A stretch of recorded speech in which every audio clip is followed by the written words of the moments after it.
Hello. Hello. How you doing? I'm very good. Thank you very much for asking. How are you this week, Brian? Uh, it's been an interesting week.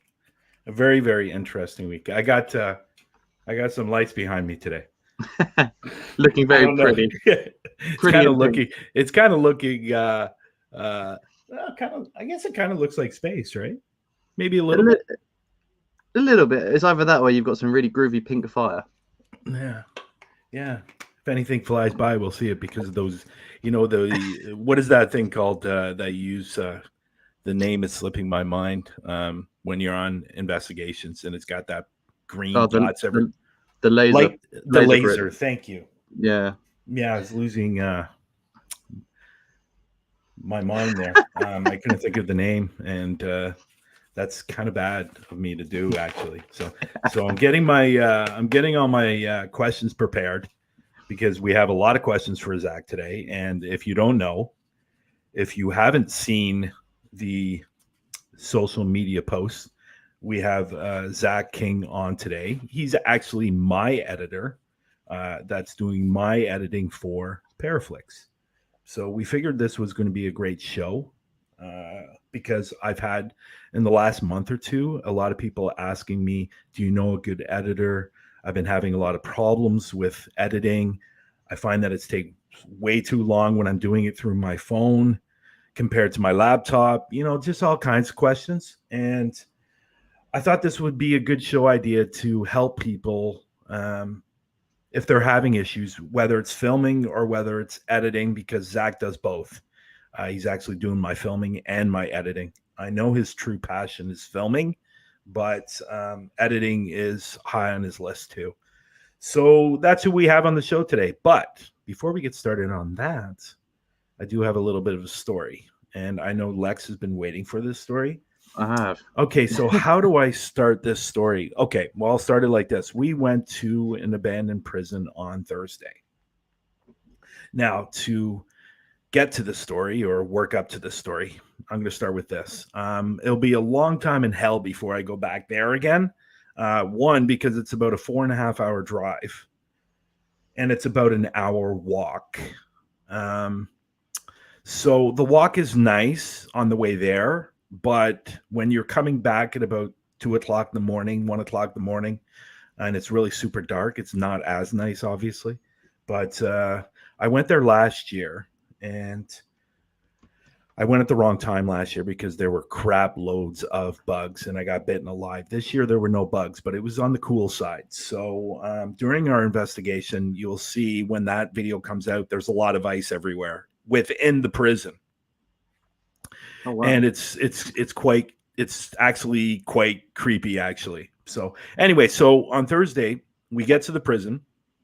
It's about 4 o'clock, and so Zach wanted to do some B-roll of the prison, which he did. So we had probably about an hour or so to wait. So we waited around till it got a little bit darker because it was still light outside. And I know you can do investigations during the day, and if it's haunted, it's haunted. But when you're in a prison like this, you want to do it at nighttime because the creepy factor and the filming is much nicer when it's dark. So, which is weird to say, but anyways, so I think we were coming from the basement to the first floor. Okay. After we did our investigation down in the basement, I believe it was the basement. I can't recall if it was the first floor or the basement. It doesn't matter. So we were coming up the stairs, and all of a sudden, I felt a sharp pain in my, like, right underneath here in my ribs.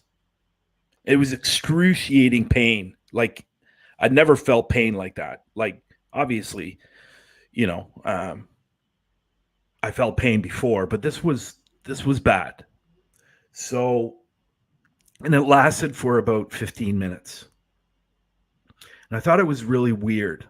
Well, I was talking to a friend yesterday, and he was telling me that he's read other stories about people going to abandoned prisons.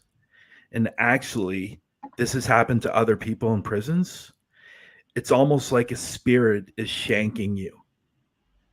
No. So, is it possible? And even up till yesterday, I was still feeling, lost Zach. So I will continue. Even up till yesterday, I was still feeling the pain. So where did see? This is what we're talking about. Something always happens during this show. So what happened there? I don't know. I missed a little bit of what you were saying after the B-roll bits because my computer froze.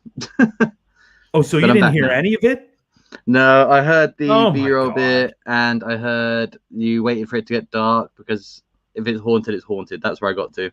Okay, so let me go by this. Let me go through it a little bit quicker then. So we were going from either the basement to the first floor, or the first floor to the second floor. I can't recall which one.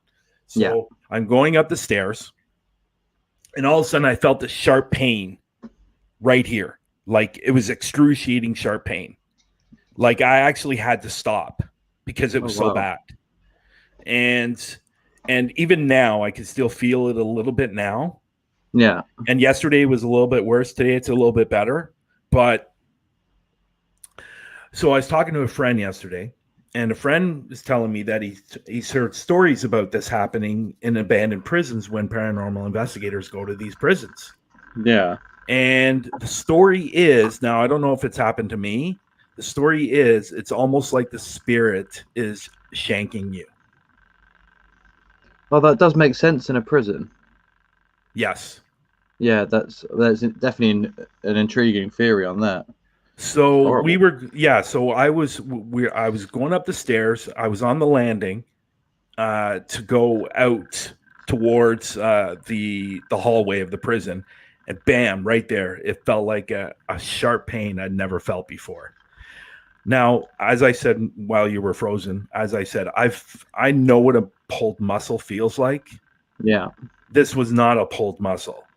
It was the weirdest thing, and it just bam, it just happened. And when my friend told me about this story, or these stories that he's heard, it kind of made me think, is it possible that happened? I I don't think it's know. very possible. So I know when I was there last year, that it told us several times to get out on the Yeah. video. We even captured it on the mic, a woman saying, just get out. But it was definitely an interesting theory that I've now thought about, and over the last day or so, and I'm thinking it's quite possible that happened to me. Yeah. So I'm actually kind of curious to see if we captured anything on the video. I don't think Zach was filming at that time, but his girlfriend Lily was, I believe. He thinks she was filming, but because we didn't want to do that dead time from going from up the stairwell. Oh yeah. Yeah. So, and we'd filmed about 3.5 hours. Now we did catch something, I think, on the thermal, which was great. We did a number of SB7s. We captured quite a bit on the SB7. So I'm really looking forward to see that video. But again, that video won't be out till probably the end of the second season. So, and I'm still in the middle of the first season. So, yeah, so it's probably going to end up being a two-parter. But anyways, other than that, anything going on with you? Probably not as exciting as mine, but not as you weren't stabbed or tripped no. or No, nothing like that. But I do have finally a new investigation series coming out yeah. starting on Friday the 9th. If anyone who's seen on my Twitter feed, Instagram, you can see I've posted the trailer everywhere. But that's pretty much it. I've finally been able to get out of the house and go and film a new series. Again, it'll be 3 parts. So part 1 comes out on Friday at 8 p.m. England time, GMT. But it's a bit of a different one. It's almost like we're doing, and it's really weird. We've got exploration video first, then we got the daytime investigation video, then the nighttime and conclusion. So it's literally every area of the Urbex paranormal niche put into one series. So very different way of doing it for me. I'm hoping it turns out as I'm hoping it's received as well as I think it's going to be. I think I've put a lot. I mean, I put 12 hours of editing into this video yesterday, Yeah. and bearing in mind there's no testing in it. It's literally checking out the spot and giving you some history. And what's interesting about this location is it's a community park area now with a woodland around the outside. But I've been living here for 20 plus years, and I never knew that it used to be a ridiculously big manor house and school, and the thumbnail picture is the actual house that used to be there. Oh, cool. And we had no idea about it, but now that we know, we've found where the foundations could have been, the iron fencing going through the wood. Frozen. Makes sense. See on the video, it's like natural. It's a natural pit in the ground. You're frozen again. I can hear you, but you froze again. No, you're there now. Yeah, you're there now. It's okay. It's okay. Okay. So I guess we should get started. We should bring Zac up from the green room. I think we should. So Zac King, I met probably last August. I put some feelers out for a new editor because I was having problems with the previous one. So I put some feelers out for that. And Zac, that's how I met Zac. We talked. He was doing the videos at the beginning, like in September and stuff like that. The ones in October, unfortunately, he had some, personal issues that he had to deal with. So he stepped aside. And by the way, Mr. Vibration is back at your end. I just want to let you know. So I'm doing well today. Yeah. So Zac is a fantastic editor, fantastic film guy. He loves filming. I know that's his passion. And I think editing is probably close to third or second. But he's just a great guy, and he does have a YouTube channel. And if you guys want to go below and hit that link, he's got some short films on there that he's done that are incredible. I know some bigger projects are coming out soon. So here we go. Here's Zac King from he's not from anywhere, but he's my editor, and I'm happy to introduce him. So here we go. Here's Zac. Hello, Zac. There is Zac in all of his glory. Now we're going to warn everybody before the show actually starts. So Zac let us know in the green room that he has a habit of swearing a little bit. So if you get offended, we're sorry. I'll try to keep it PG. I'll do my best. Which is funny because obviously I've been with Zac a lot, and I've never really heard him swear. So maybe he has. I just haven't paid attention to it. Tonight's the night. Yeah, tonight is the night. So I'm looking forward to seeing that, actually. But the highlight reel of the show. How you doing, buddy? I'm doing good. Just still recovering from the prison stuff, but living life. So what are your thoughts on what do you think? Is it possible that could have happened to me?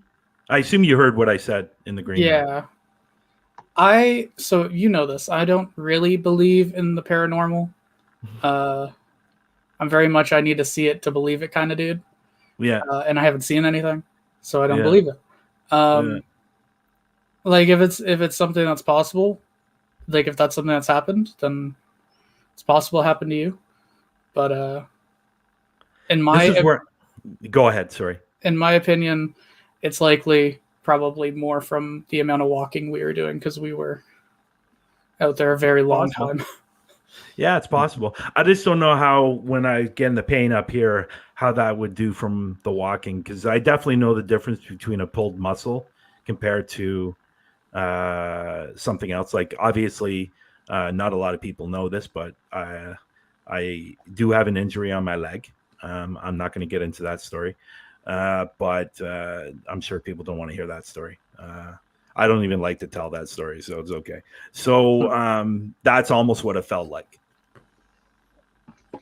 That happened in my leg. That happened in my chest. But, anything's possible. I thought it was just an interesting theory that a buddy of mine brought up, and it made me think a little bit. So I guess we'll have to see when the video is, when you're editing the video. Maybe there's something caught on the camera. Maybe we might see an orb. And see, this is the struggle that I have with Zac, because I brought in all these videos to him, and there's been a lot of EVPs in these videos, and he's still kind of on the fence about being a non-believer. So I don't know what else. I don't know what else to do. So this is one of the most interesting things I found when you told me that Zach, that you're heavily skeptical about this kind of thing and how that dynamic works in editing Brian's videos. Yeah. Like, because I bring a skeptic to my videos all the time, and he's now slowly becoming like me. Like, he's now starting to get an idea. What would it take for you to put that completely change direction on how you feel about it? What would be the one thing? I think I'd have to be touched by something, or see like an actual apparition or something. I will say the other day I heard a voice, but it was over top of Brian's voice. So my brain's telling me that it's just an echo off the walls because we were in a super echoey room. But I could be wrong, and like I haven't looked at the footage yet, so maybe there's.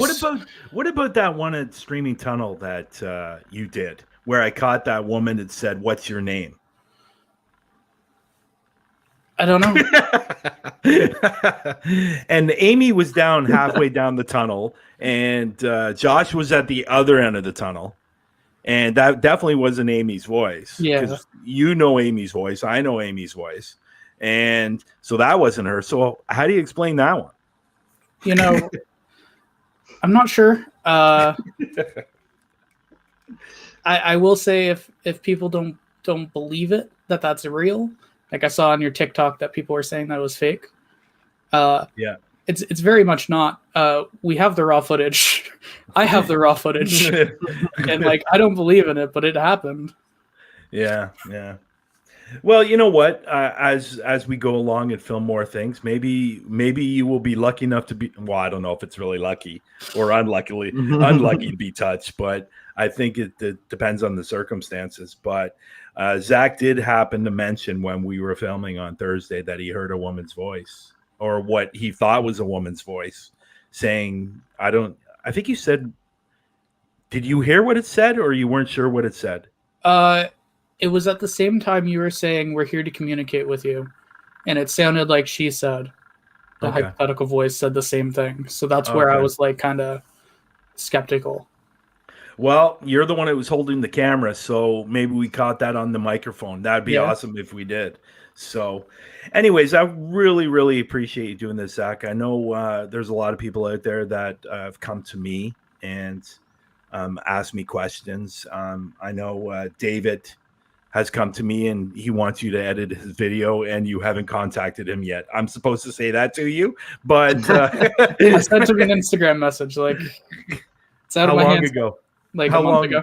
Yeah, okay. Well, then I will give him crap, because he said to me yesterday, he goes, "What's going on with your editor? He doesn't even call me back or anything." It's like, you know what? The guy's busy, The guy's doing, a lot of other things than just editing. He's got other things going on.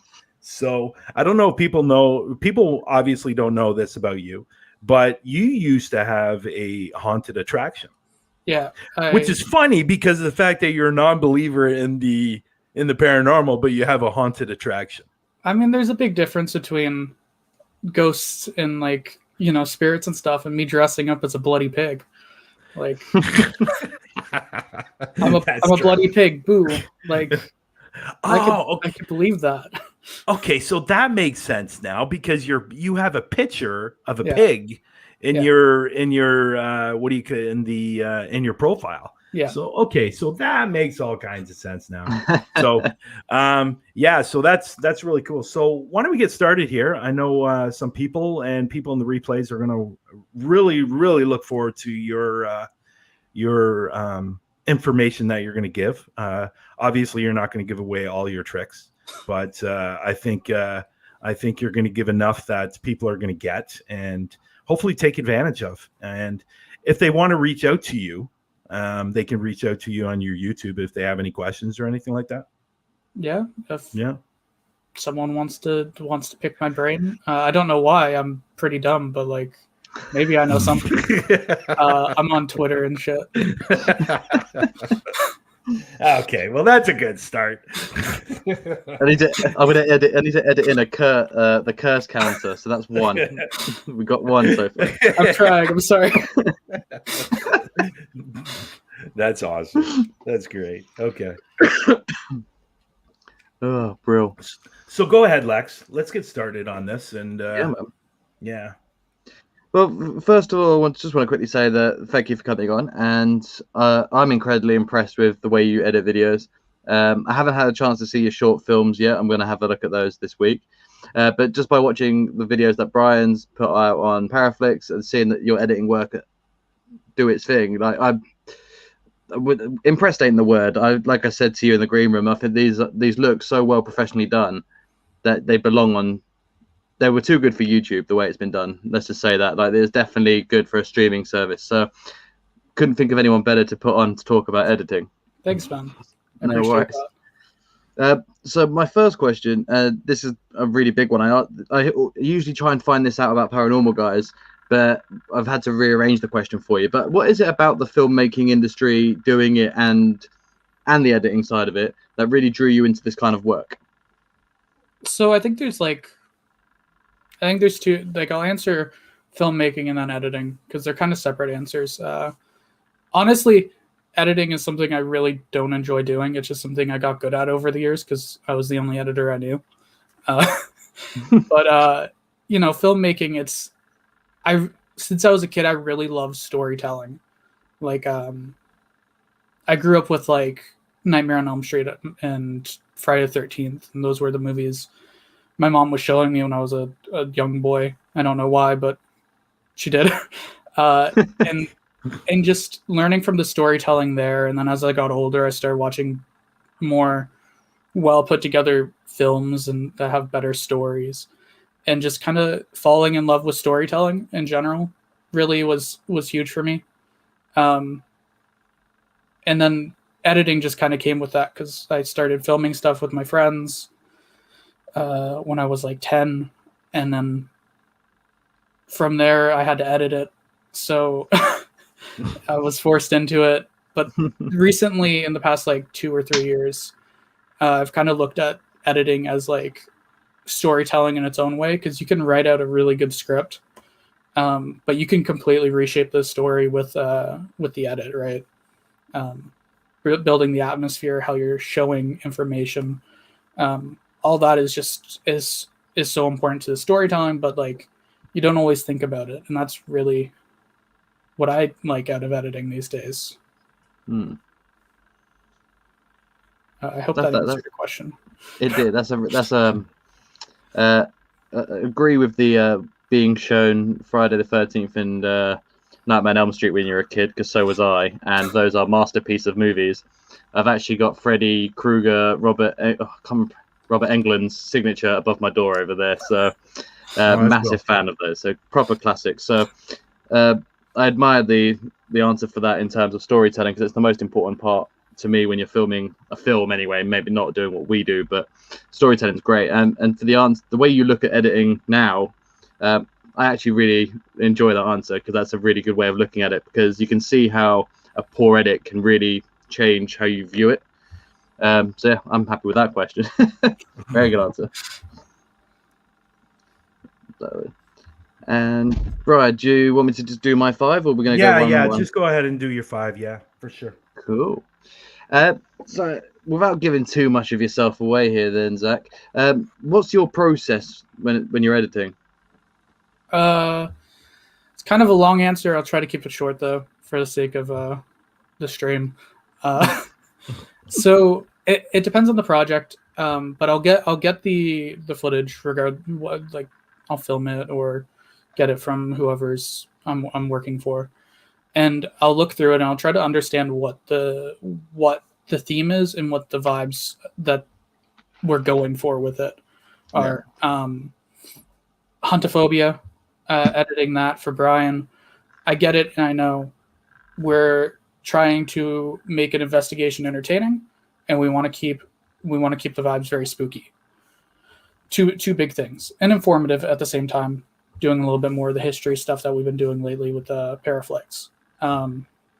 So I kind of understand what we're trying to do with it. and then I like to throw it right into the timeline, full thing. So however many hours of footage for Huntophobia specifically, and just kind of go through it and like try to find the best flow possible, if that makes sense.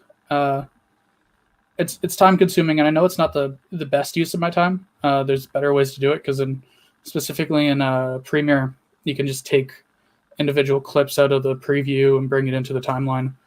But I find it so much easier just to bring the whole thing in and then play with it from there, because it just gives you a better idea of what's coming with it too, right? Yeah. Then I'll put it all together. I usually watch like one cut like 16 times just to make sure it flows, moving one frame at a time. That's a whole bunch of wow work. And then usually from there I'll watch it back, make sure everything flows still, usually make a few more tweaks here and there. And then depending on the project, using Huntophobia again as an example, I'll send it off to Brian to get his notes and everything, and then he tells me where the voices are, because I don't listen for the voices. I cut for entertainment. I don't cut for the evidence, if that makes sense. Yeah. And then he'll give me his notes. I'll do the notes, then I send it off to my composer. While he's composing, I'll do the color grading, which takes me a little bit, and then I'll put it all together, re-render it, and send it off to whoever's getting it. Cool. I understand why it's a long process. Yeah. You know, it's funny because I started doing videos for YouTube, and I was going through it, and it was taking me 10, 12 hours just to do a 16-minute or 17-minute video. And I was just simply cutting some of the best parts. I tried not to leave in dry parts or dead parts, but sometimes it's unavoidable. Sometimes you have to. And so I was just mainly doing that, and then I would put it all together, and then I would go through it and listen to the sounds and the noises and stuff like that, and then put in those captions for that. And that's how I was doing it. But I understand but I don't really understand the color grading and all that stuff. So I never really got into the color grading. If I did, I'm sure the videos probably would have looked a hell of a lot better, but, it was coming right from the raw footage. Yeah. So at the end of the day, people are still happy, and that's all that matters. But I know I've gotten quite a bit of feedback on the Paraflix stuff, and it's been all positive. So hopefully it continues. And so sorry, interrupting you, Lex. Go ahead. I completely agree with not knowing how important the color grading is, because I don't do any of that on mine either. Yeah.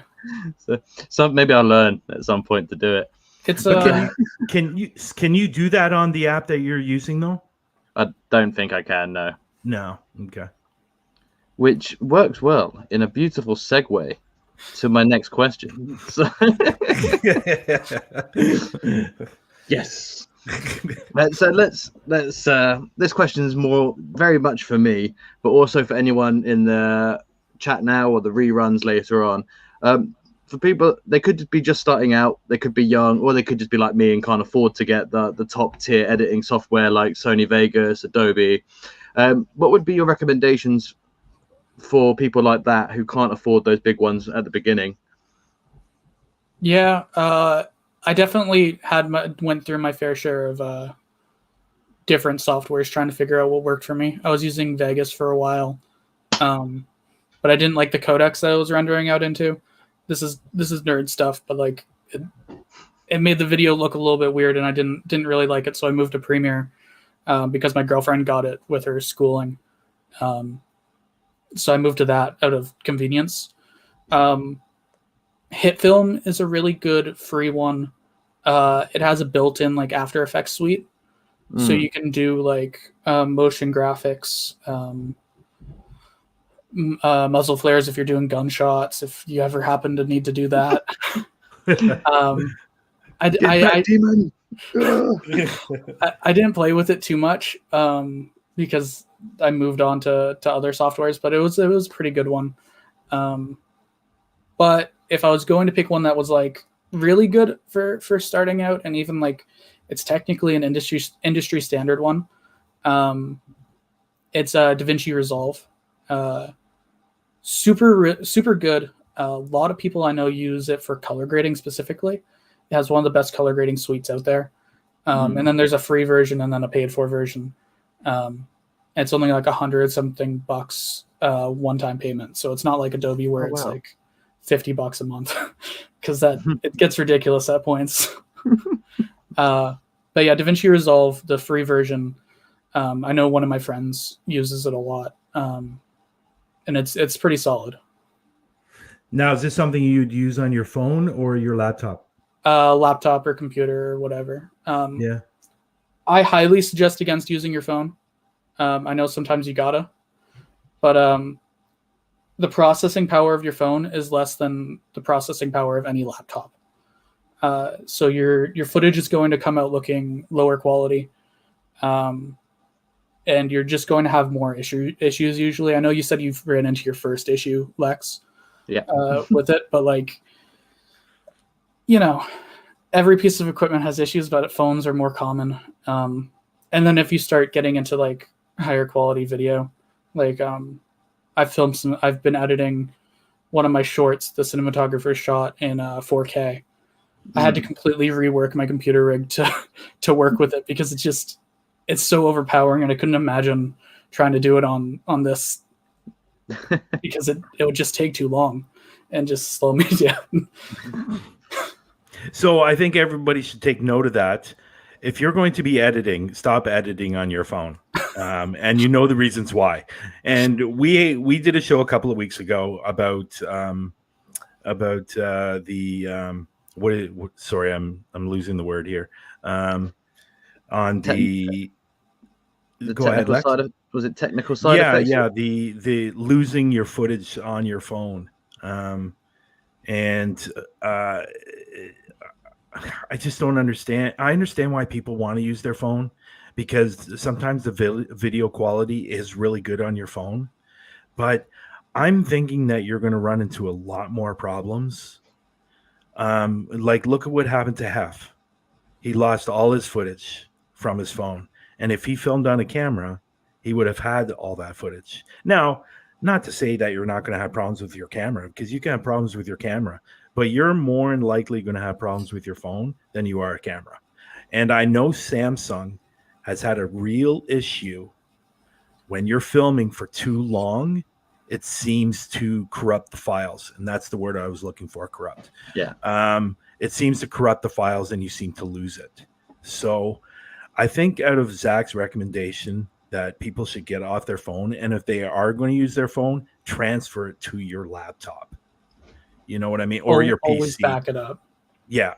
Always. There's a good point. Always back it up. Always back it up. That's good. Good point, Zach. I have about 5 hard drives running in this little area, with different pieces of footage on everything. I have Brian's Huntophobia drive, my main drive, which has all like my films and some Huntophobia, a backup drive, a drive for just footage for a documentary I'm working on, and then I have another drive somewhere that's just footage for an old project. It's back everything up, because you're going to lose it at some point, and you want to have it eventually, or you want to have it somewhere. Yeah, it's true. It's true. Yeah, because I tend not to film on my phone unless I have to. I had to in this series because my camera decided it didn't want to record at one point, and then it died when it shouldn't have at one point. So I think that's what's good about having phones now, is you do have a quick recovery period. Oh, my camera died, let's whip this out. But I think it's because I don't use an SD card on my phone. If I did and saved it to my SD, I might be able to save anything that happens, to be fair, but then just edit on the computer. But I'm definitely going to look that. Was it Davinci Resolve? Yeah, Davinci Resolve. I'm definitely going to look into that. And I recommend everyone else in the chat does. If you edit on your phone, just have a go on it. Yeah. We all want to make better quality videos. So that's one I never heard before. I'd never heard of that one before. No, me neither. And I've been looking up for a while, looking up programs to use, and obviously it's the ones that you have to pay shit tons of money for that are the ones that are on the top. Oh, add a curse count for me. I just swore. Damn it. See, Zach, look what you've done. Well, I know there is another. Another famous one out there that a lot of people use. Is it called Filmore? Filmora. Filmore. That seems to be a popular one with a lot of people, and you could put in all those fancy captions, and you can get music from it and stuff like that. But again, that's going through your phone, and you are taking the risk of losing everything through your phone. So you're best to back it up. If not, just transfer it to your laptop when you get home. It takes literally minutes. So I will say that someone is we just got Chaz Halkett in the chat who's just said they're learning a lot from this episode. So we're doing something good. So I'm glad you're learning something. I am as well, to be fair. I mean, I'm really new at editing. Like, I've only been doing YouTube since September, and my friend used to do my edits for me at the beginning, and now I do it myself. So now I'm learning a bit more how to do it. So, but I'm glad you touched up on the issues that come up with working on your phone, because this is now going to be another beautifully made segue. I'm on a roll here. It's just falling into place.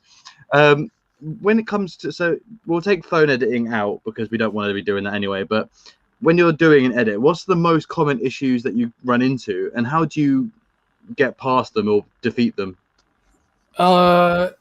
Lately, my biggest issue has been my drive to actually do it. I have 6 really big projects going on at the same time, and it's just been too much. But that's a personal problem.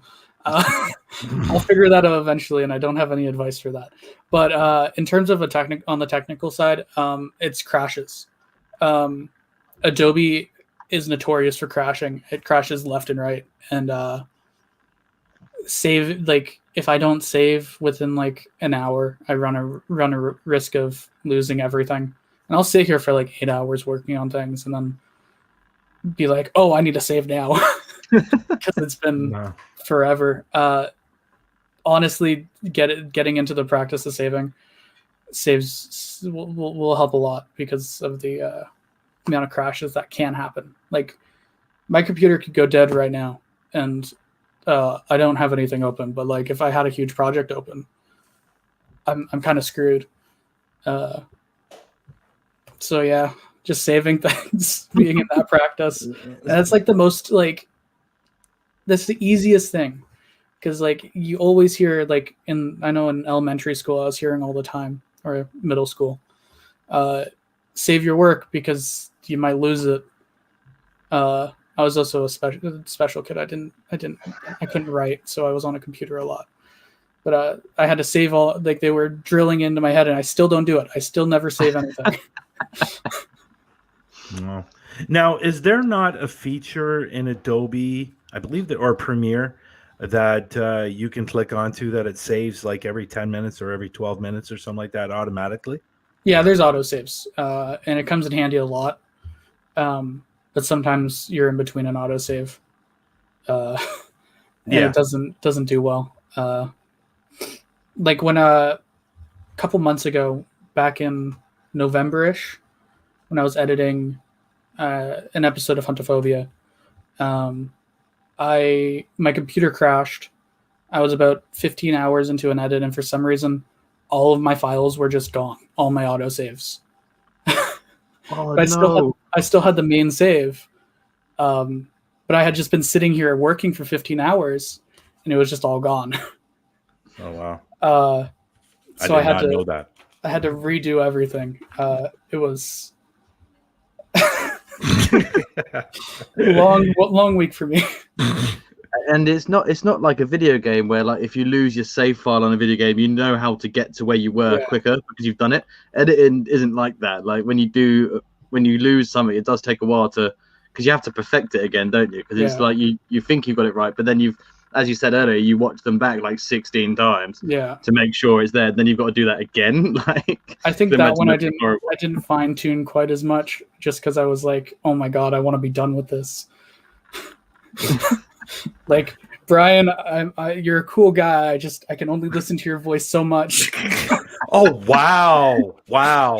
I didn't know we were turning in that direction on this show. No, me neither. What's No, really I nice? got you. And sometimes, unfortunately, and other people will tell me, and I will say this, and it's a big fault of mine, and I try to resolve it, but I tend to be very loud. Can you speak There's up? a reason for for it. There's a reason for it. There is a good reason for it. Okay, so I was born in a family of 7 people. Okay, I was the middle child. And I don't know if you know anything about being a middle child of anything. You always have to talk a little bit louder because your voice never seems to be heard. Yeah. So I think that's where it all stems from. And also, one more thing, I used to do a lot of stage production as an actor on stage. And the biggest key when we were being taught through acting school and stuff like that, you have to be loud. So unfortunately, I've never really gotten rid of the habit. And so sometimes I know I know this for a fact, he doesn't tell me, but I just know that he has to bring down the audio just a touch on my voice. And I feel really bad because I know he's doing it. And he's probably sitting in his room while editing going, Jesus Christ, Brian, you really got to bring down your fucking voice. Like, honest to God. So it's a real bad habit of mine. And I'm trying to fix it. But you got to keep in mind, it's like at my age and how long I've been doing it. It's like trying to break cigarette smoking. You know, it's horrible. And I know I'm getting off track here. But I just want to point that out because I don't think I've ever told Zac that. But I know he struggles with me a little bit when it comes to my voice. And I feel bad about it because I know he's going through it. He never tells me. And that's the great thing about Zac. He's not one to complain. And he's good for that because I've dealt with a lot of people in the industry. And a lot of times they're huge complainers. Being an actor, being around it all the time, they're always complaining about something. Always. Anyways, again, we're getting off track there, but yeah. I've got one more question left from me, and then I'm going to let Brian do all the talking for the next 5 questions. So it's a really great thing to bring up at this point. So we've had some good segues today. We have. And while we transition to this next question, see what I did there? You see what I did there? Yeah, I saw what you did there. Yeah, that was good. Yes, I'm learning how to do this. So, yeah, I want to ask you about transitions, and this is something that I struggle with picking the right way of doing it in my videos. I know that I think in the new one, I think it's the best one I've done in terms of transitioning to different shots. What's your view on transitions? Is there any you don't like? Is there any that you prefer to see, or what's your go-to? Any advice on that would be great. So transitioning between scenes, I like crossfades a lot.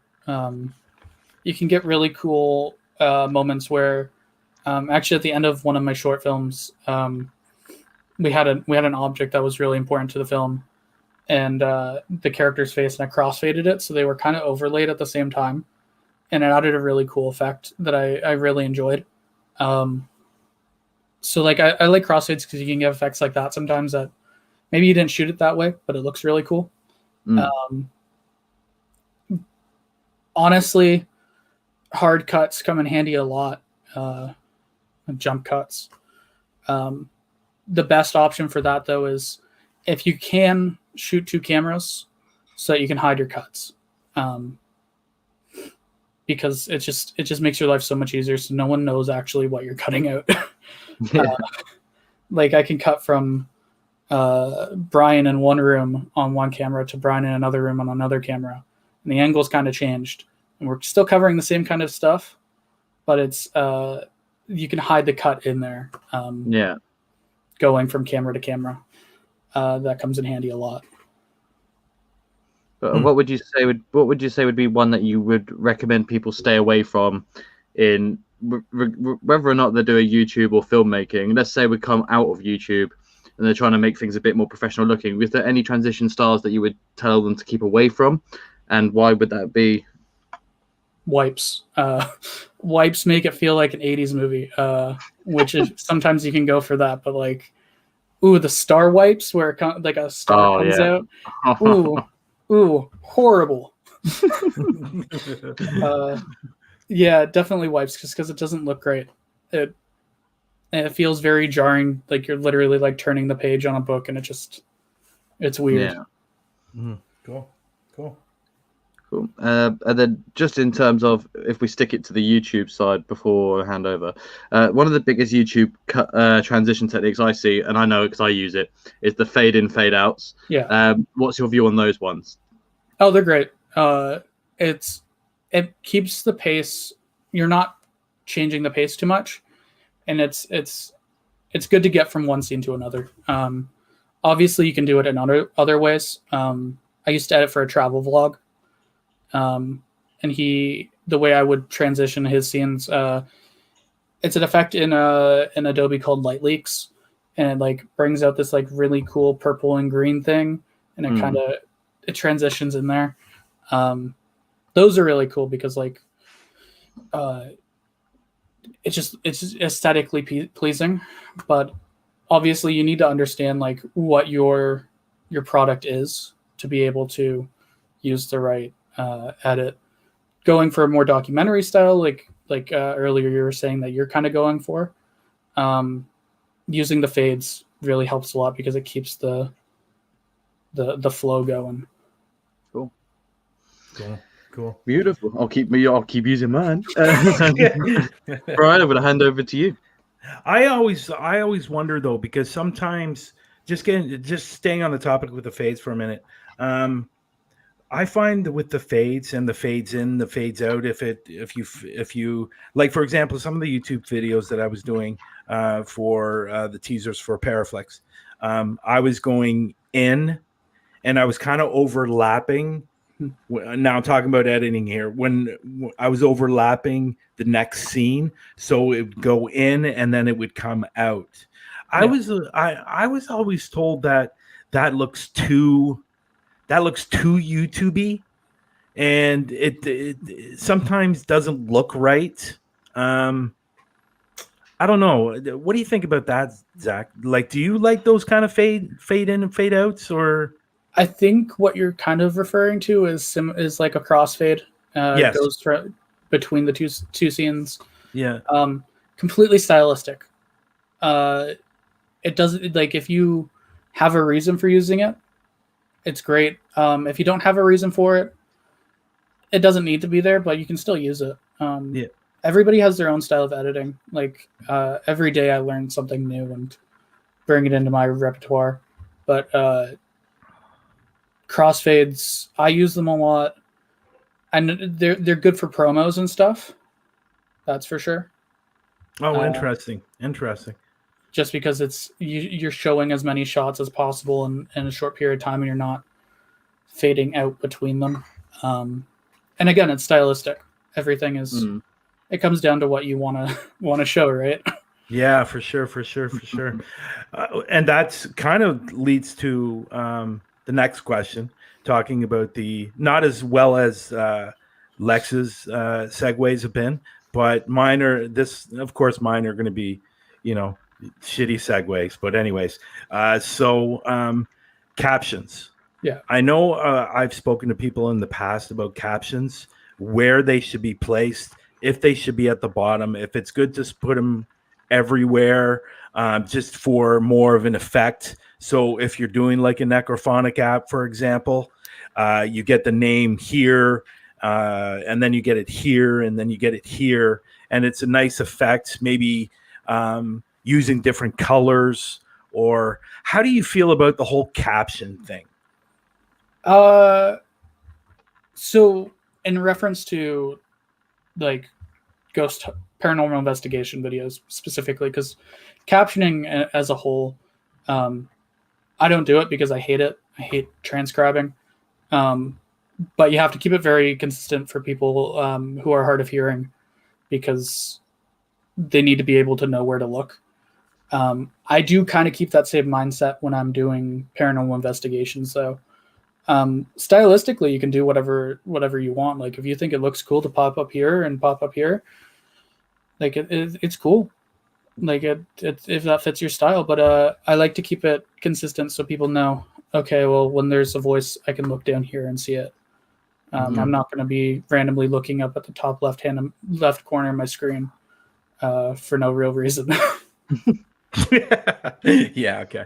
So here's a I like this question because there are going to be people in the room and watching the replays on this that are, maybe they're going to learn something from this question, and maybe something they haven't thought about.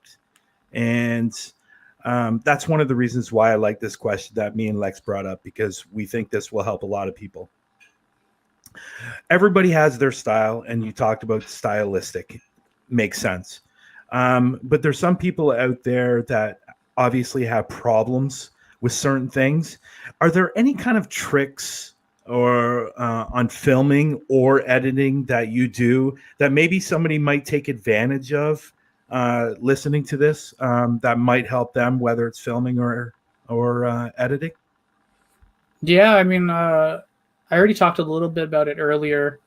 The shooting with 2 cams, hiding your cuts, super handy, because I can cut out whole segments that I just don't want in a video. Like if someone on camera says something that they don't want seen, I can hide that by switching to another camera and then switching back and forth. So it doesn't feel as jarring as just cutting it out and you're like 2 minutes later at the same position. But obviously that's like, if you can do it, if you can get 2 cameras. I'm lucky. I have Savon is like my go-to camera guy. He has been the DOP on a bunch of my shorts at this point. And then my girlfriend also does a lot of camera work. She's more of a photographer, but she does do videography as well. So I always have somebody I can go to. But if you don't have that option, there's ways to get around it, but it's a little bit harder. In terms of tips and tricks for editing, honestly, I look at it like consume as much media as you can and learn how the cuts work, and how they kind of play with each other. When I was kind of getting ready for the new season of Huntophobia going on Paraflix, I was watching a couple other people who do similar stuff. Mindseed TV, I watched a couple of their videos. I was watching rewatching some of the ones we did. But I was also watching like documentaries and seeing how they kind of incorporate everything. And just understanding why people are cutting the way they're cutting. Because that's super important. Like knowing why you're doing certain things. There's also a YouTube channel that if you're getting into editing, super handy. This guy edits. It covers literally everything you need to know, from understanding that you want to cut right before someone blinks, because if they blink as you're cutting, it feels awkward, to cutting dialogue scenes so that you can kind of overlap the audio. And he's a really good person to watch. I highly suggest watching his stuff if you want to learn more about editing. So what's his name? It's This Guy Edits on YouTube. Cool. Very cool. Okay. Well, I think at the end of the day, when it comes to editing, and if you can do all the information you can before you start doing that, I think personally, and I think I mentioned this to Zach yesterday, that when it comes to filming, I think filming is, how do I put this? Filming is obviously different from editing, and I understand that. But I think filming is one of those things, if you have an eye, you have an eye. And if you don't, you don't. Yeah. So I highly suggest, like, I'm okay at filming. I wouldn't say I'm an expert whatsoever, because I'm more focused on the paranormal investigation rather than the filming. So sometimes my camera will be pointing down because I'm looking over here, seeing if I see something, and I just don't get the. So I think the best way for doing that, and this is great. I'm leading my own segue here to my own question, my next question. What would be your advice for people that are just starting out, whether it's in filming or in editing? Again, consume as much media as possible, and try to when I first started editing, I had no clue what I was doing. I was just kind of making cuts for the sake of making cuts. Like I know this needs to happen here, this needs to happen next. Put them side by side and go. But understanding why it needs to be at a certain point is so important. And so watching content, whether it be YouTube or like you can watch gaming videos and understand why they're cutting the way they're cutting because something's happening important on their screen that they're talking about. You want to see that. It's still something that you can study and learn from, even though it's I don't want to say lower quality content, but it's not necessarily in the same kind of genre. I watch way too many horror movies because that's what I like to do. This is my stack of movies I just bought recently, because I'm a nerd, and just learning from the greats how they build atmosphere and what they're doing is important. And like even watching bad movies, I recently watched this movie, The Greasy Strangler. Horrible movie. But I learned a lot from it, trying to learn what they were kind of going for with the style and trying to figure out why they made the dumb cuts they did. Watching, like, learning what people do wrong is just as good as learning what people do right, if that makes sense. It does. Yeah. Go through a bunch of really, like, smaller YouTubers their editing. Some have really good editing, but some of their editing's kind of sometimes a little bit weaker because they're just starting, which is great. You're just starting, but you can learn what they do wrong, what you don't like from those videos, and bring that into your video. Bring the proper way of doing it, or your opinion on the proper way, into your own videos. So I think what needs to be pointed out and what needs to be told to people is, and what I'm kind of getting from you and what I think is, not only you telling a story through your filming, but you're also telling a story through your editing. Yeah. And if you can do both of those for people that are in the room and watching the replays, just don't look at the film. Look at your story of the film when you're doing editing, because that's going to make your content that much better, that much more intriguing, and people are going to stay and watch. Because I think the big problem is today with a lot of YouTube videos, and I'm only using that reference because that's where a lot of people go to, that people are watching they watch 4 or 5 minutes of these videos and they go, well, this is kind of shitty because it's not really going anywhere. So I think what people really need to focus on is, especially at the beginning of your video, and really capturing that attention of that person, it's got to be somewhat exciting at the beginning. And I think that's where a lot of things lack. And I know a lot of people leave in dead spots too. And like walking to, the bathroom because they needed, it's hypothetical, but somebody walking to the bathroom, and they leave that part in. And I just find it interesting that it's what you said earlier about not only when you're filming, but you're actually telling a story while you're editing too. And I found that really, really interesting because I never thought about it that way. And I'm sure a lot of people don't. And knowing how important it is, because you are telling a story, whether it's paranormal, whether it's, a shark swimming along the beach, it's all relative. And I think it's really, really cool. So I do want to ask you one last question for myself, and on the filming side, because again, I do have problems with filming sometimes. So what are your tricks when you are filming? What are you looking for? Is it angles you're looking for? Is it just straight on? Like, give us an idea on what your tricks are. It really kind of depends on if I have second coverage. If I know I have someone getting a shot that I know I can just use. Specifically for filming for you, Brian. Knowing that Lily has a shot of you guys, I can then get a little bit more creative, try to shoot like in the prison. We were in the isolation cells. I was trying to shoot through the doorway because it adds framing within a framing, which looks really cool on film. So if I have someone else covering the main angle, that's great. I can be a little bit more creative. If I am the main angle, just looking at how the light's hitting something is super important. Like when we were doing, is it out yet? It's out tonight. The Lego store. When I saw how the light from Lily's camera, because she was filming for Amy, how the light was hitting you guys and hitting the wall next to you. I used it in a lot of the promo at the Lego pillar, using that as kind of like a little bit of a frame off to the side for you guys.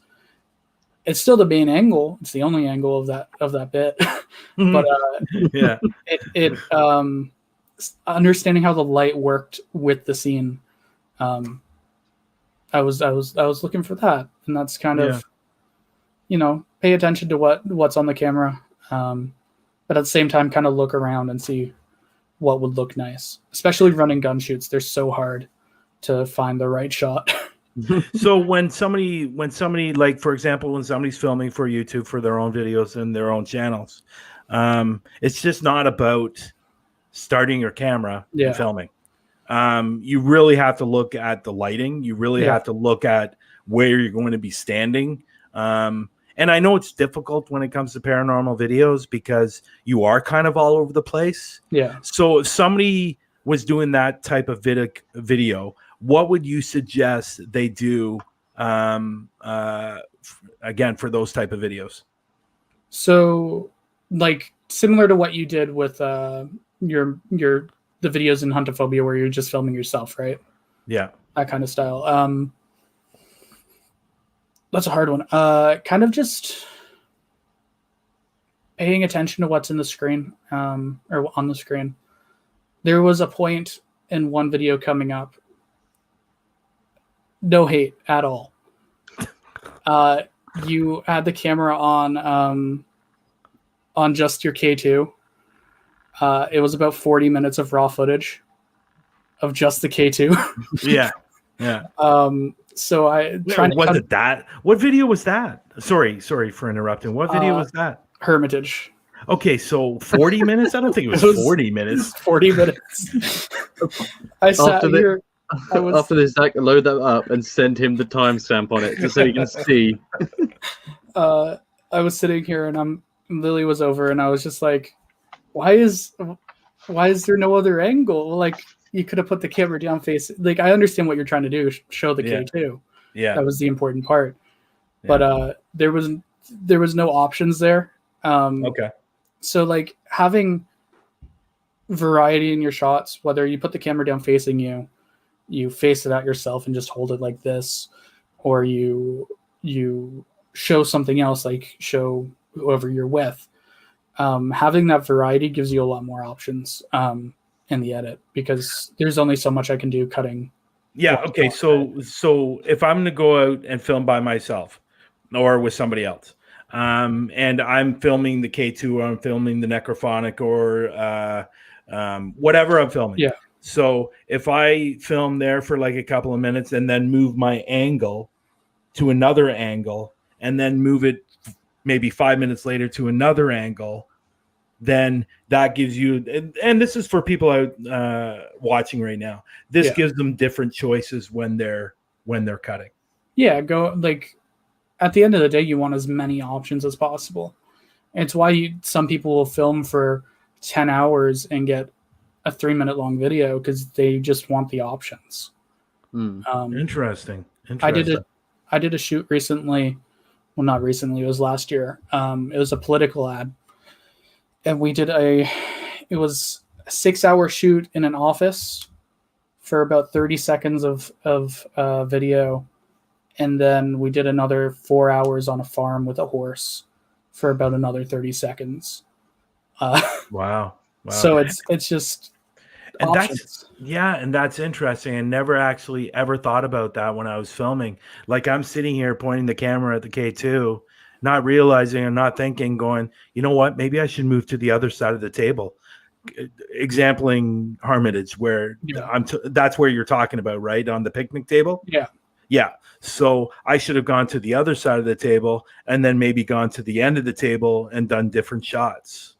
Yeah, anything really to give options. Interesting. And like would it work? Oh, sorry, carry on. It's a good thing about having a camera person, because you're focused on what you're doing. I can then be like, okay, well, this shot's getting boring. I can then pivot over here, change the shot up a little bit, and it gives me a cut in there to use. Actually, you know what, Zach? I have to be honest. That is fantastic advice. I don't know if you've ever thought about that. But this is what I'm just about to say. Is like, I think in the part 2 episode that I'm currently editing now, I think there is a bit where I'm walking through, and it's where my friend got something ran at him and he couldn't see it. So, and I've got the K2 and I'm filming it. But what I also did is I got a camera pointing at me walking towards it, and then there's one behind me looking across, like my shoulder. And I did that deliberately, so when nothing's happening on the K2, I can swap to those shots of where you can see that it's just me walking down the corridor of the wood. And I feel that's what I was trying to ask. Is that the kind of thing you're talking about, where you're not just filming this, but you're actually the whole process of that was filming 3 different angles of that same shot without me having to move anywhere. It was just the cameras were pointing at me from different angles. Yeah, it's like great equivalent to that would be to have a GoPro going on you somewhere, whether it's a chest mount or a head mount, just something like. So if you're filming and you're just filming like this, if you look over here, your camera's getting exactly what you're looking at. So there's an option in there to kind of cut to. Wow, that's really cool. That was really, really good advice, actually. I'm actually taking notes at the same time. So. You know what? I've never actually ever thought about that. And I know as paranormal investigators, we're wanting to capture that evidence. And sometimes if we turn the camera and all of a sudden the K2 goes off and the camera's facing over here, you go back and the K2 is not off anymore or not going on anymore, then we've lost that. We've lost that specific capture. And I know when I'm doing, and I know you joke about the 40 minutes and stuff like that. No, I didn't take any insult by that at all. So it's just because I don't want to miss. Yeah. I don't want to miss that particular capture. Like if I'm pointing at a window because somebody said, well, that's where you see the spirit, I'm going to stay pointed there. Yeah. But not realizing, well, maybe I should move over here in a few minutes and then move over here in a few minutes without taking that camera off, but giving the editor more of an option on different angles. And that's something that's something that's stored up here now. So that's great. It's why I love having someone just to be a B cam, because let's say Blue Ghost Tunnel as an example. When we went there a couple weeks ago, I specifically told Savan going into it. Savan's I think I talked about him earlier. He's the other yes you did. Yeah. I specifically told him get close-ups on like the K2 and stuff, because if something happens, you're getting coverage of that. And also he's just really good at close-ups. It's something he's great at. And I'll get the main coverage. So that way we're both like, I can move, get a few more options. I have like, if there is evidence, it's there on the camera, on your camera. Yeah, that's cool. That's, you know what, that's out of this whole interview, that's like everything's been great, but I think that is one particular thing that people are going to take and say, you know what, Jesus, it's so simple, but it could change your video entirely. I think you've said it, I can remember watching. All I do when I'm not editing or filming or playing Xbox is I'm watching paranormal YouTubers all the time. I mean, I get a lot of inspiration off a whole group of them. So this is how I've learned to adapt to. I think this is why I was doing those angle things, because I saw that Mindseed have their camera set up around the whole test so they can change the angles. So I think that's where I got my thought of it from. But thinking of it now, there actually are a few videos where I've actually skipped forward because it has been a whole segment of just this. Yeah. And I've never, again, this is why I've been glad we got you on, because they're a really small channel, so they probably haven't thought of the same thing. Like Brian, who's been doing this for a lot longer than I have, has just realized now that maybe there's other ways of doing it. So it's every day is a learning process. But it's very interesting that's a really big point that I'm going to take away from here, is just to remember that the eye of what we're trying to do. Because I watch, when I do my videos, when I'm editing mine, I watch them, and the minute I'm bored, I have to change it. Yeah. Because I'm not a perfectionist in my own work, but I'm also, as much people say you're biased to your own work, I'm really critical of myself. And if I don't enjoy it, I think this part one that I've been editing for a few days, it took me a long time to get the beginning of the video how I wanted it before my title sequence, because I was just, it's less than 2 minutes, and I was just turned off straight away. And I think that's how people need to see it, rather than they need to try and watch it through their audience's eyes when they're making the videos. Yeah, that's that actually reminds me of another great piece of advice that I got a few years ago. Take a step back from your project for a few days, because when you come back to it, you'll have fresh eyes. And if you're bored, then the audience is going to be bored, because you're going to be in love with that whatever you do right off the bat. Taking a step back, coming back to it, and you're like, I don't like what I did there. That's huge. I know I watch videos that I edited last year, and I'm like, what the fuck was I doing? That's funny. That's what's exciting me, is not only doing this show today, is knowing what I've got coming out for the series. I know it's pretty much all done. I've got half an episode to film and then edit that, and it's done. So what's exciting for me is to see this feedback from what I get from these videos now, to see where, because I may have seen some of these issues that I've done, and there's some in here that you've mentioned that I'm actually guilty of in this series. There's a couple of bits that I know that I've done, and I'm not going to change them now, but I'm going to take that forward to the next series. But I'm looking forward to seeing like how much of it I got right and wrong, and I'm going to use this video, because that's why I'm taking notes, is I want to see what could have been a different way around. I'm actually going to re-edit the first episode on that Davinci Resolve program and see what I can do better. But yeah, that's what's really exciting, is because now I can see, now that I know what I know from today, when I watch the reactions of people on the premiere night on Friday, I'll be able to go like, I could have fixed that. Oh, I can do that better next time. I'm going to do that differently next time. And this has been incredibly helpful for me. So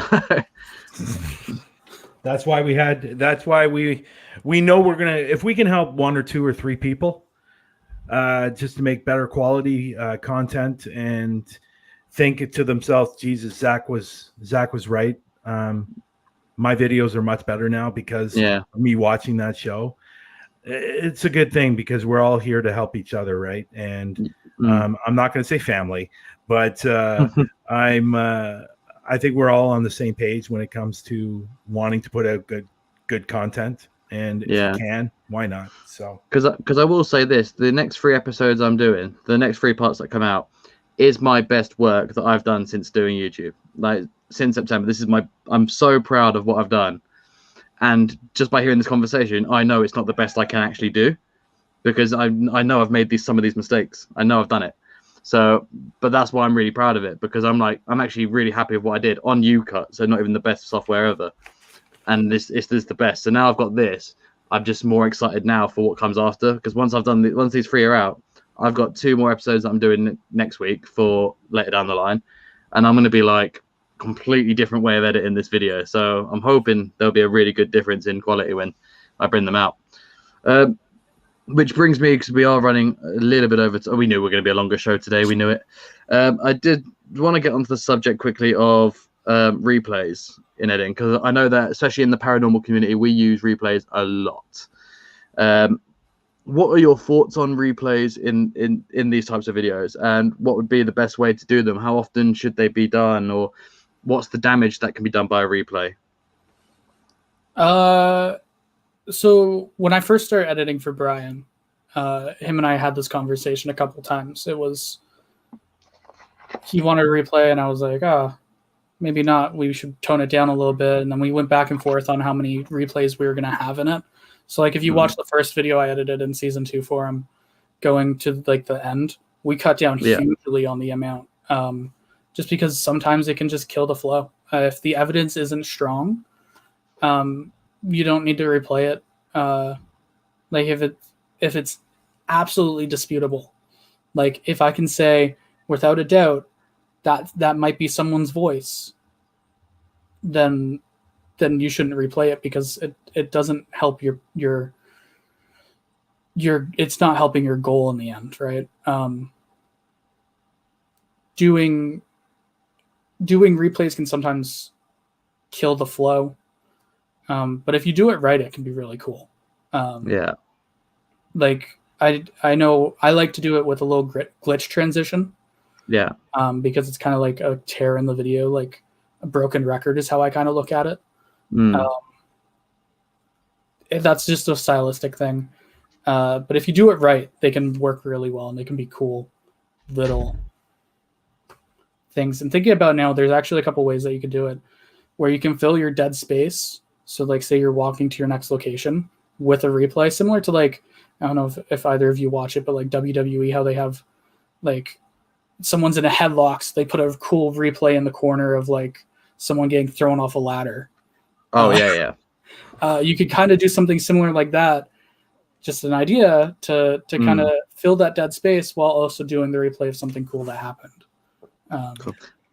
So we've sorry. Just one thing I just want to add to that. So when somebody's doing a replay, because I've seen somebody do a replay 4 times. Yeah. I've seen somebody do a replay 5 times. And what I mean by that, a replay on the same thing, not like 5 replays throughout the whole video. I'm talking about 5 replays on that specific sound. Yeah. What would you think? Is it better to do 1 or 2, 3 or 4, or just stick in the 1 or 2 area? I personally think 1 is best, just because it keeps the flow. But you know, if you really want to drive home the fact that this is amazing evidence, then 2 would probably be the max for me. Still keeping it nice and short. It's not the main focus of your video, because your focus of the paranormal video is doing the investigation. It's not this one replay is not the focus. But you know, two replays gets your point across, shows the what you're trying to show, and it's cool. And you know, it's funny because you mentioned sorry Lex, I just I know you mentioned about like real evidence. If it's real good evidence, then you want to replay that. Yeah. I'm not going to mention any names. I watched a video last night, and I struggled listening to what they were replaying. Like I had headphones, and you know these headphones of mine are really, really good. I can hear a flea fart in these headphones, and I had my head. I couldn't even hear what they said that was being said in that particular replay. So I know in my past I've done replays on breathing, like when I've captured a breath, because I think sometimes that might be the only thing you really capture in the video, you know, and I've captured stuff with voices, and you've had to turn up the audio and stuff like that. But I tell you, last night's video, and it's making me think now, last night's video, I couldn't even hear what they were replaying. It was so bad that I didn't even think it was worth putting up. Yeah. So, but it's definitely interesting. It's why, like when you my headphones aren't great. They're cheap little ones. I like your little note there, Lex. But I have cheap headphones, so like I don't hear everything you hear. But if I don't hear it, and I don't have a time code or anything, I can't put it in there because I don't know what I'm putting. Yeah. That's I really like what we do now. You send me the actual video with your notes in it. Yeah. That helps a lot because I'm able to see exactly what you're seeing. But yeah, it's good. You know what? I've learned a lot. Okay, we got our final question. I know we've gone way past our time, but I have to say that I hope people really watch this, because this has probably been one of our best and most informative videos that we've had up to this point, and I think people are going to take a lot from this. I really do. Go ahead, Lex. His final question. Dun dun dun. And for our return viewers of this show, I don't have both the questions this time, just the one. And it's mainly because in the terms of editing videos, you've probably come across these videos before or played with it yourself. The Randonautica app, I'm assuming you're familiar with the concept of this, yes? Yeah. And I think I know what you're going to answer anyway, because I know your belief system in what we do. But let's say tomorrow Brian gave you the best evidence you've ever seen, or an apparition came to you while you're filming him and slapped you in the face. So there's undeniable evidence for yourself. On a professional level, do you think there's any chance the Randonautica app could be linked to the paranormal, or has it just been made that way because it blew up because of the paranormal side of things? What's your view on that? I think it blew up in the paranormal because of coincidence. Think about how many people use it on a day-to-day basis. Yeah. You'll hear like one story every few weeks about something cool happening, while there's thousands of people using it every week. Yeah. So odds are it's probably just coincidence, in my opinion. But I'd like to be proved wrong at some point. So we're kind of getting we kind of like to get a yes, no, or may. We'd like to stay away from the maybes, because we've been getting a lot of that. So the last three. If you were going, no, it's bullshit. Okay, so he's a no. So, and I want to make this clear for new viewers of the show. I have nothing against people that make Randonautica videos, and because I think they're really entertaining. They are some really fun, really well-made videos. I just don't think it's paranormal. Because I'll tell you this, Zach, I don't know if you heard about when this app it came offline for a few months while they tweaked it and put it back up for re-download. And that's for me when that's really where I started to question it, because it was very rare. Not every YouTuber was doing the videos at the time. A few big named YouTubers were.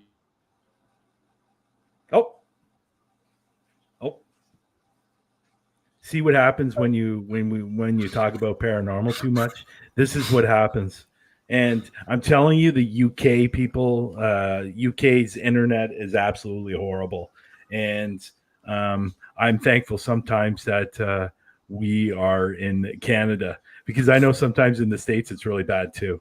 Yeah. So anyway, so what we'll do is it looks like looks like Lex is completely, it's not a bad view of him. Like it's a good shot. So I'm telling you, something happens in this show all the time, every single week. It doesn't matter. It's going to happen. But anyways, I'll let you, we're going to let you go, Zach. Obviously we've been over time quite a bit, and but it was worth it. It was worth every minute, in my opinion. And I hope other people take advantage of it. And again, if you need to, well, you know what? Something happens. I already said something happens in our show all the time. I was mid-question and it came off. Yeah. So, so we're going to end the show. But I really want to thank Zach for coming on today. And he doesn't hear from me enough. And I am going to tell him today, I thank the Lord that he came back into my life again. And he's really helping me with the Paraflix stuff, which has been absolutely fantastic. Again, guys, his link is in the description. His YouTube channel, his Twitter. If there's any other links that we need from him, we will get them. Is there anything that you want to promote, Zach, that you might be working on that's coming up that people can be aware of? Well, first, thank you for having me on the show. Glad that I could potentially help somebody with something. But yeah, I have a short film coming out in the next little bit. The trailer just went live last week for my short punk rock slasher called The Reaper. Put a lot of work into it, so I'm really proud of it. I'm glad that the trailer's out, and that's probably the one thing I'd plug. And that's on YouTube right now? Yeah, that's on the Factory of Fear YouTube channel. Okay. So again, guys, his link is in the description. If you can go over and subscribe to him and hit that notification bell so you know when his videos have come out, that'd be awesome. Other than that, Zac, thank you so much. I'll let Lex say his own goodbyes, but thanks again. We will definitely talk soon. Yeah. But I really appreciate it. Zac, thank you very much. Cool. So I know those were the dreaded words you wanted to hear when you said that, we'll talk soon. You got to get your volume ready. But sorry, Brian. I'm sorry. Wow. I've done good. I've been an hour and a half, and I have only taken the mick out of you once. So yeah, you've done well. But I can't agree with Brian more. That it's been an absolute pleasure to have you on the show. I have learned a lot just from listening to you for the last hour and a half. A lot of it I am going to put into practice. I'm going to look at these, especially that Davinci Resolve. I'm going to look into that in a minute. But it's just, I think you've been really helpful. I think it's not just me that's going to learn a lot from this. We had 2 in the chat say they've learned a lot from today's video. And that's what I want to say to the guys in the chat. If you haven't already, please share this video around to anyone you know who needs help with editing, to come into this room and rewatch this episode, because they could learn a great deal. And Zac's Twitter is underneath. If you have a question for him, just send him a tweet. I'm sure he'll be more than happy to see if he can answer it for you. Yeah. Obviously, be patient. He's a busy man. He might take him a couple of days. But I don't want everyone flogging over there now with like 100 messages. But that's pretty much it. And I'm going to go down after this video and watch the trailer for your new short film, because now's a good time to start watching them, I suppose. Now you've got a new one coming. And I'm really into that horror slasher stuff, so I think I'm going to be a big fan of this. So I'm definitely going to check that out.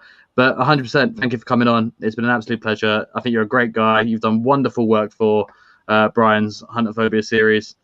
And I'm looking forward to seeing anything you do in the future. And hopefully we can keep in contact. And yeah, that's pretty much all I want to say there. So thank you. Yeah, thanks, man. Thanks, Zac. We'll talk soon. Yeah, man. Have a good one. Yeah, you too. Take care. Wow. Keep on. What what? Show. Yeah, that was, what, at the end of the day, yes, it was long, and we've talked about it a couple times, but I think it was well worth it. And I think I understand people might not watch the whole show, and that's fine. But if you pick something out of this show that you can transfer into your own content, your own videos, I think it was well worth it. And at the end of the day, Zac's a great guy. Beyond all this filming and editing stuff, he's a good guy, and I really enjoy when I'm with him. And yeah, other than that, I think we should let people go. I know there's some, it's been a little bit low today, and I understand that because it is Easter Sunday. Yeah, so, and that's fine. I'm hoping people will watch this replay, but other than that, I guess we should go. We should. I've been holding in the toilet for a long time, so I'm quite glad. Okay, that was TMI. I said that's because toilet. You drink too much. Polite. Yeah, I know, but that's because you drink too much pop. Yes, Dr. Pepper. So, if people don't know, before we came on the show, I was telling, I was mentioning that UK people drink a lot of Dr. Pepper, and it seems to be odd. And then Lex took it upon himself thinking that I was talking about him drinking out of the bottle, and that's not the case at all. I was just mentioning that people in the UK drink a lot of Dr. Pepper. It's weird. So we like it. Yeah. And Zac just mentioned, Zac just said, thanks for having me on. It was a fun time. Anyways, there it is. So guys, again, go in the description below, click on his link, go over to his YouTube channel, subscribe if you can. And other than that, I will say goodbye, Lex, and I will leave with these final words like I do every single week. Don't let yesterday use up today. And I don't have a brand new quote for this week. Okay. But I'll just finish one with my old one. Okay. preparation can only take you so far. After that, you have to take a few leaps of faith. Thank you very much, guys, and thank you. And we will see you next time on Through the Lens next Sunday at 4 p.m. EST, 9 p.m. GMT, right here. Like and subscribe if you haven't already, and I'll see you next time. Take care, guys. Ciao, guys.